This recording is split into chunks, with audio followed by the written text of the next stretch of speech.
দিয়ে নিরাপদ কাছাকাছি থেকেই ভিডিওটি করলো। কদিন আগে যে ন্যাক্কারজনক ঘটনা আমরা দেখেছি, আমি যেমন সেই ভিডিওটি একবারে দেখতে পারিনি, একটু দেখেছি চোখ সরিয়ে, আবার একটু দেখেছি চোখ সরিয়ে গিয়েছে।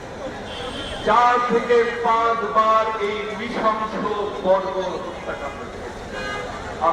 মানুষ এত নিষ্ঠুর হতে পারে? বর্বরতা মানুষকে কোথায় নিয়ে যায়? মানুষ ভুলে যায় সে মানুষ, সে পশু না।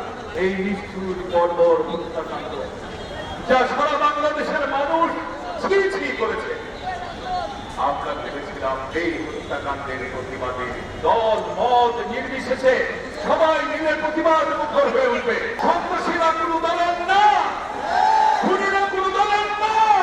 যখন আমরা দেখলাম একটি মহল এই হত্যাকাণ্ডের যতটুকু বিচার চাওয়া উচিত ততটুকু বিচার চাইছেন না, যতটুকু প্রতিবাদ করা উচিত ততটুকু প্রতিবাদ না করে আঙ্গুল একটা দিয়ে রেখেছেন বিএনপি।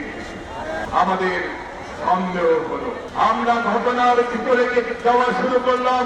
দেখলাম যে ঘটনাটি ঘটেছে তার 2 দিন পর, যখন খুলনায় আমার এক ভাইয়ের রোগ কেটে নেওয়া হয়েছে, রোগ কেটে নিয়ে আমার এক ভাইকে হত্যা করা হয়েছে।